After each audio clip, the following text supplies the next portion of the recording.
Mwaramutse neza bakunzi ba Rayon Sports cyangwa se bakunzi ba APR FC.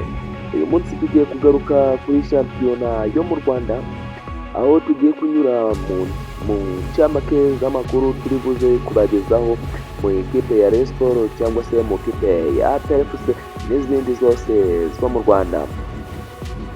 Mu kanya gato turaje tubanyuremo mu ncamake z'amakuru turaza kugarukaho.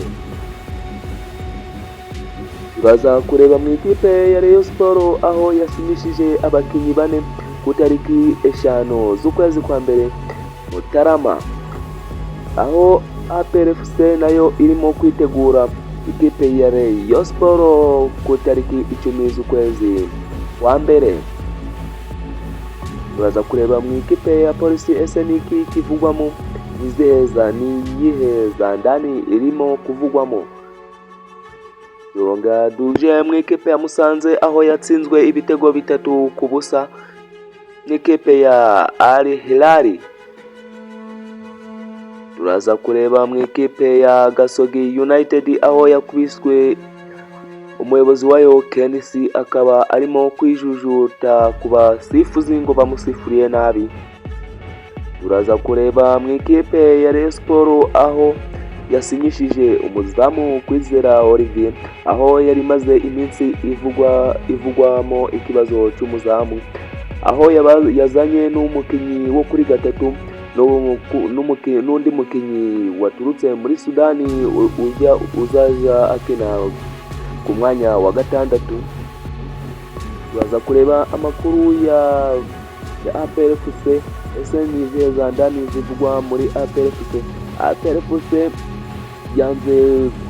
yanze kwinjiza ku kibuga cy'imyitozo abanyamakuru cyangwa se abafana bayo kugira ngo ku tariki 10 batazatangaza byavuye mu myitozo cyangwa se amagambo y'abakinnyi yabavuyemo, aho ikipe ya Musanze FC rero ifite match na Gicumbi.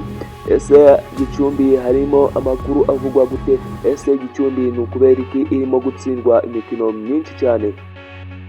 Ikipe ya Muhanga nayo irimo gutsindwa imikino myinshi cyane, aho yakubiswe na APR igakubitwa na Gasogi ibitego 3, aho match zose zarangiye iriye yinjijwe ibitego 10.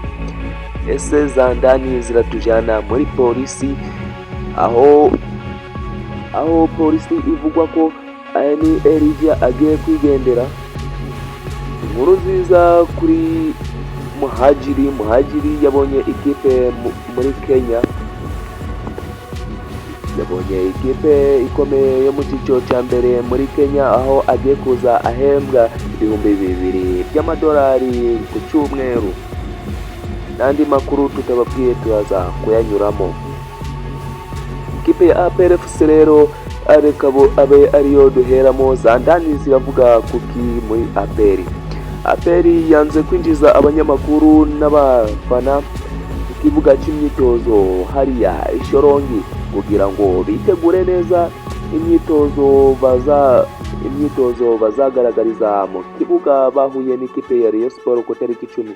Rayon Sports yavuze ko yazanye abakinnyi benshi bagiye batandukanye, harimo umukinnyi w'umunyezamu Kwizera Olivier, harimo umukinnyi uturutse muri Sudani uzaza akina kuri gatatu, harimo n'undi munya Burkina Faso waturutse uzajya akina ku mwanya wa gatandatu.